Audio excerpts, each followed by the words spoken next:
বাবা আমার মেয়েরে তো দেখলা কেমন পছন্দ হয়? আপনার মেয়েটা চাচা মাশাআল্লাহ তাদের থেকে বেশি সুন্দর। আলহামদুলিল্লাহ। তো বাবা তোমার সাথে কোনো গার্জিয়ান আসে নাই? না কাজে না আমি একলাই। অসুবিধা নাই। কি কাজ করো? এই তো দেখ মনে করেন মাটি কাটা থেকে শুরু করে আর রাজমিস্ত্রি পর্যন্ত জুতা সেলাই থেকে চন্ডি পার এমন কোনো কাম নাই যেটা আমি করি না। তোমার রসবোধ খুব চমৎকার বাবা।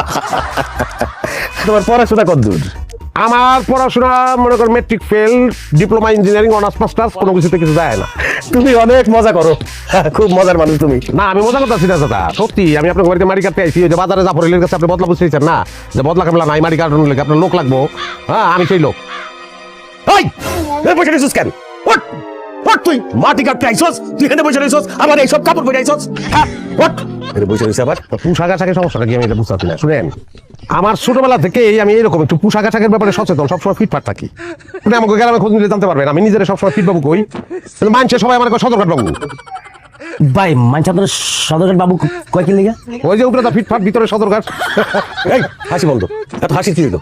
তুই আমার চোখের সামনে থেকে যা, তোরে আমার আর সহ্য হইতেছে না। যা কইতেছি, তোর এইসব পোশাক পরা বাবু মার্কা কামলা আমার দরকার নাই। আমার দরকার লুঙ্গি গামছা পরা গাছ কামলা। আছে আছে আছে আছে, এই যে দেখেন এই যে গামছা, এই যে লুঙ্গি, আমি লুঙ্গি গামছা পরে কাজ করি, কাজের পোশাক। আর এইটা হইলো আমার ব্যক্তিগত পোশাক, কাজ করে তারপরে এই পোশাকটা পরে ভালাই, অসুবিধা নাই। এই পোশাক পরে আমি কাজ করবো এবং কামলা হিসেবে ভালো। আমি এক কোপে যে পরিমাণ মাটি উঠাতে পারি আপনার 5 জন কামলা ওই মাটি বহন করতে পারবো না। রে তোর চাপাবাজি বন্ধ কর। কাকা এখানে আমি কিন্তু বদলার মতো পড়ছে বলটা এখানে কামে। ফরিদ বাপের নাম মুরিদ, দাদার নাম সুরিদ। এই চুপ, একটা কথা কইলে 10টা কথা কয়ে ফেলায়। যা রতন তোরে দেখাই দিব কি কাজ করতে হবে, যা। এই, নিয়ে যাও, ডাক্তার নিয়ে যাও। ঠিক আছে, আসে এইসব উদ্ভট জিনিস, আবার নাম রাখছে ঠিক বাবু।